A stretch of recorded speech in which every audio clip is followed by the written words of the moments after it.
Hola a todos y a todas, bienvenidos al primer vídeo de la unidad 1, Alimentación y Crecimiento. Esta es la asignatura de Salud, Infancia y Alimentación y soy Cristina Santiago González, la docente de la asignatura.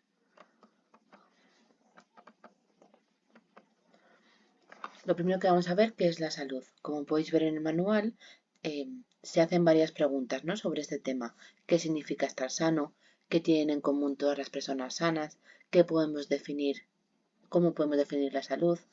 En definitiva, hay muchas definiciones que se podrían dar, pero nos vamos a quedar con la definición de la OMS, ¿vale? Que es la que ahora tenemos en cuenta para la asignatura. Y es que la salud es un estado completo de bienestar físico, mental y social, y no solamente la ausencia de afecciones o enfermedades. Vamos a ver también uno de los puntos que tenéis que tener en cuenta para el estudio de la asignatura, que es determinante de la salud, la importancia de los hábitos saludables.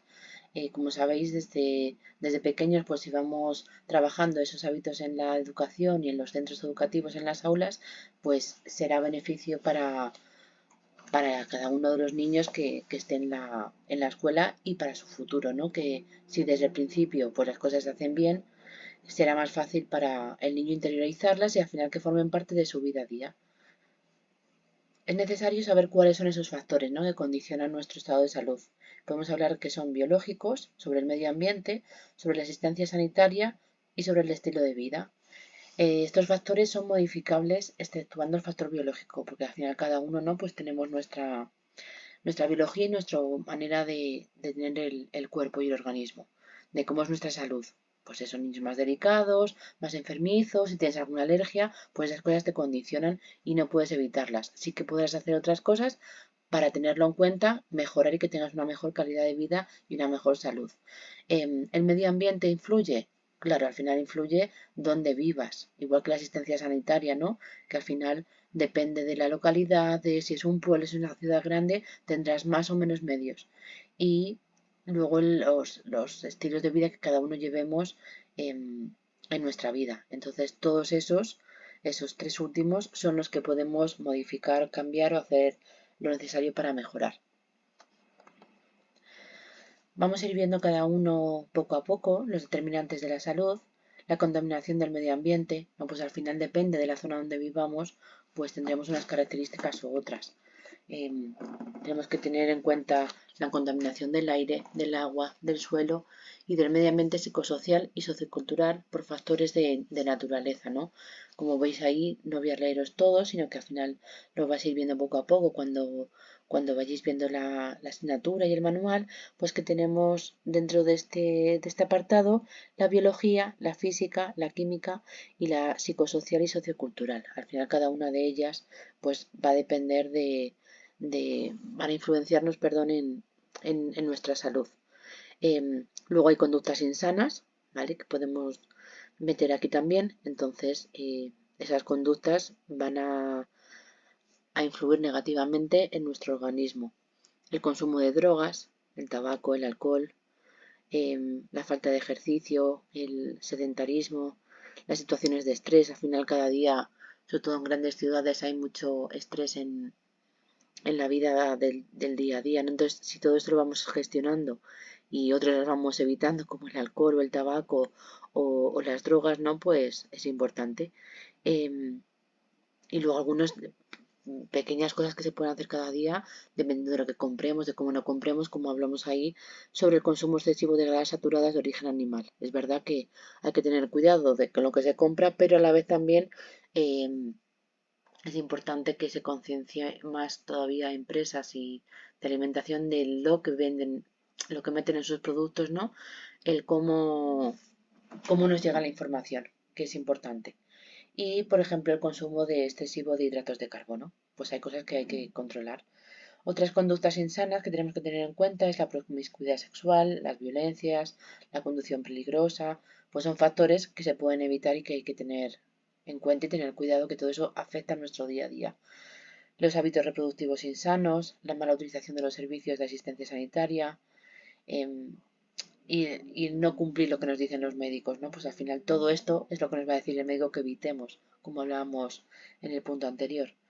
Y luego, claro, el sistema de asistencia sanitaria, como os decía en la diapositiva anterior, pues que la cobertura que se tenga, la calidad, la gratuidad, el que al final cada vez más gente, por desgracia, tiene que tener un seguro privado, porque necesitas tener una asistencia más inmediata de la que tenemos con la seguridad social. Entonces, pues hay que luchar por ello y intentar pues tener esa gratuidad para todo el mundo, ¿no?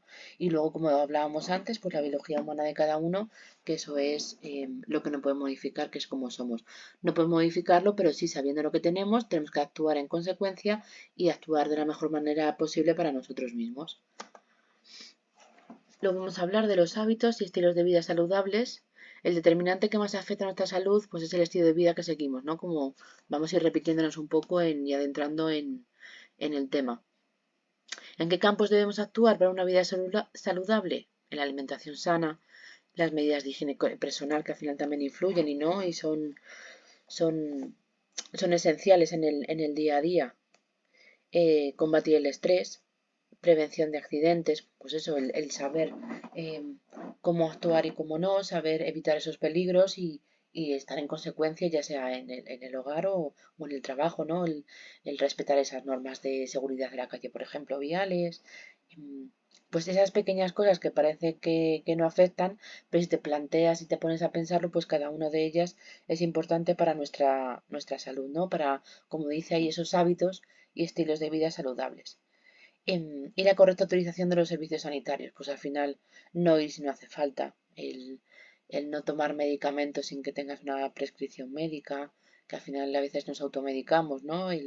Me han dado esto o le sobran pastillas de no sé qué y no las tomamos, entonces bueno, pues al final todo con sentido común, todo por el bien de uno mismo y por cuidarnos y cuidar también al otro, ¿no? Que al final es necesario porque si tú te estás tomando esas pastillas o estás cogiendo esa receta que no te hace falta, o sea, estás quitando a otra persona, son recursos que se van agotando. La nutrición, alimentación y crecimiento. Durante la infancia es esencial para asegurar el crecimiento y mantener la salud. Es un periodo para establecer hábitos dietéticos saludables que persistan a lo largo de toda la vida. Entonces es fundamental que desde los centros educativos, las escuelas, desde los coles, pues que ya se trabaje eso, ¿no? El que se empiecen a tener más actividades a lo largo del día de la jornada, más activas, que procures em, que el niño tenga, pues no solo que esté sentado en una mesa, ¿no? Las 6, 8 horas de cole sentados haciendo ejercicios, actividades y pasando de una materia a otra, sino que por suerte ya se va evolucionando y hacer pues más actividades que impliquen al niño ese movimiento, esa acción, ese trabajo en equipo, esos rincones en las escuelas que se pueden crear, ya no solo en infantil en el primer ciclo, sino que se imponga más también en el segundo ciclo de infantil. Y todos también se necesita la participación y la involucración de las familias, ¿no? Es necesario que vayamos todos a una y que sigamos adelante, ¿no? Que al final entre todos se cree y se mantenga esa estabilidad y esos hábitos saludables en la infancia. Hay muchos coles que ya sí que obligan a decir los lunes llevan todos fruta, los martes tienen que llevar algo de bollería pero que sea casero, que no sea algo industrial de no sé qué marca, sino que al final sean cosas saludables, ¿no? El que cada día de semana pongan algo, es verdad que a la familia les complican, pero es complicado tener peques y se necesita esa implicación en, en esas actividades, ¿no? Y en ese momento tan esencial para el niño y que al final va a perjudicar, o ya no perjudicar, sino va a influenciarle a lo largo de toda su vida. Entonces, si tenemos esos hábitos desde pequeños, es más fácil continuarlos, ¿no? Y que tener un mal hábito y tener que reajustarlo o tener que cambiarlo en uno mismo. Entonces, si desde pequeño se trata, entonces esa es como labor nuestra desde las escuelas y desde los coles, el cómo trabajarlo con ellos y que sea parte de su día a día, como el hábito de la lectura, el hábito por algunas conductas, etcétera. Vamos a hablar igualmente del crecimiento y del desarrollo. El crecimiento es un proceso biológico complejo que precisa del aporte de energía y nutrientes produciéndose un aumento progresivo de las células en el cuerpo, que es la hiperplasia, y de su tamaño, la hipertrofia. Dicho crecimiento trae consigo el aumento de la masa corporal del organismo infantil, aumentando de peso y de talla. Entonces, este es un resumen que es el que os tenéis que aprender para luego cara al examen y los conocimientos básicos de la asignatura. No hace falta que profundicéis demasiado en todos los términos porque es un manual muy amplio, entonces al final tenéis que saber cuál es la diferencia entre uno y otro, saber, ¿no?, el crecimiento desde bebés hasta los 6 años, cómo va evolucionando y, y que tienen este crecimiento y este desarrollo, que poco a poco va aumentando, ¿no?, las necesidades de los bebés, cómo van cambiando, cómo empieza a ser la lactancia y cómo va creciendo a lo largo de los años. Es importante que sepáis, ¿no?, los factores implicados en el crecimiento y en el desarrollo. Entonces tenemos los factores endógenos o internos y los factores exógenos o externos. Es un poco lo que veníamos hablando al principio, que son los endógenos o internos son los factores genéticos, el sexo o los factores endocrinos. Eso es lo que decíamos antes, que son los biológicos que no pueden cambiarse, que es como somos, la genética, y es lo que tenemos. Pero sí podemos hacer cosas para mejorarlo, ¿no? Y luego los factores exógenos o externos es la situación geográfica en donde vivimos, el nivel socioeconómico, los factores emocionales, las enfermedades, los hábitos higiénicos y la alimentación. Entonces, eso es lo que tenemos que tener en cuenta para poder tener una alimentación saludable, sana y ese desarrollo que sea favorable, hacerlo, ver la situación que tenemos cada uno y cómo encajarlo y cómo mejorarlo, ¿vale? Lo que va a influenciar en cada uno de nosotros a nuestros pequeños. Este es importante, este apartado, ¿no? Los patrones generales del crecimiento. Tenemos la primera infancia, el periodo de crecimiento estable, la pubertad y la adolescencia. Por ejemplo, esto es muy amplio. Una pregunta de examen no sería hablar de los patrones generales de crecimiento, sino a lo mejor desarrollar uno de los tres. La primera infancia, el periodo de crecimiento estable o la pubertad y la adolescencia. Al final es extenso el tema, este apartado, entonces se hablaría de uno de ellos en concreto en la parte de desarrollo. Vamos a ver la primera infancia, que es entre los 0 y los 2 años. Es el crecimiento rápido, no es el cambio que tiene más grande el niño.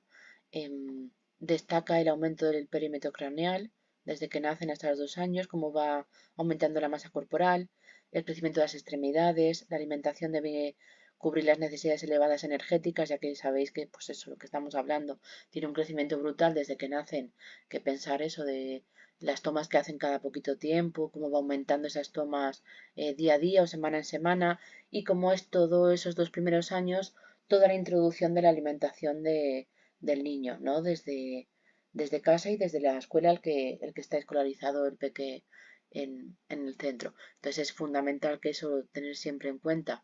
No viene en el manual, pero es necesario, ¿no?, que lo sepáis, que seguramente que muchos de vosotros y vosotras ya lo sabréis, el que la alimentación en la escuela pues debe ir a la par con la familia. Es verdad que siempre desde la escuela se puede ir recomendando pues introducir ya el sólido o más alimentos a los niños que van teniendo esa inquietud por probarlo, o los que no la tienen pues trabajar con ellos para poder meterles esa alimentación. Y siempre la alimentación tiene que ser iniciada en casa y luego ya cuando lo hayan tomado pasar a tomarlo en la escuela. Entonces, pues esa implicación de las familias tiene que estar siempre, ese tratamiento entre unos y otros. El periodo de crecimiento estable es desde los 3 años hasta la pubertad. Ahora ya empieza a ser el crecimiento más lento y uniforme, aumento de la longitud de las piernas y disminuye la grasa subcutánea, la adquisición de los hábitos alimentarios, que aquí lo ponen en el libro desde aquí, pero si lo trabajas ya desde bebés, pues es lo bueno, ¿no? Desde esos primeros años es fundamental que tú llevayas incluyendo todo tipo de alimentos, esa autonomía que tienes que darles en el aula, porque todo eso repercutirá en este periodo de crecimiento estable. ¿Vale? Entonces, aunque el libro no menciona, pues sabéis que es así y tenéis que tenerlo en cuenta. Aquí sé que ya empieza el riesgo de obesidad, gran variabilidad individual, grado de actividad física y carencia de micronutrientes.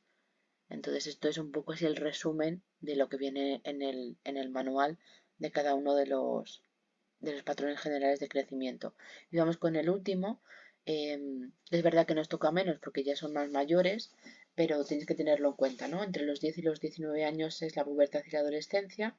Tiene un elevado ritmo de crecimiento, empieza el proceso de maduración sexual, ¿no? Pues en las chicas el periodo, el aumento del pecho, en los chicos los cambios de voz, empiezan a salirle el vello corporal, cambios en la composición corporal. Y luego, pues, como os decía, las diferencias que puede haber entre las niñas y los niños en esta etapa de tantísimo cambio, que empiezan a dejar ya de ser unos niños para ser adolescentes y convertirse en adultos. El percentil, igual es otro resumen del apartado, entonces es una medida de posición usada en la estadística que indica, una vez ordenados los datos de menor a mayor, el valor de la variable por debajo del cual se encuentra el porcentaje dado de observaciones en un grupo.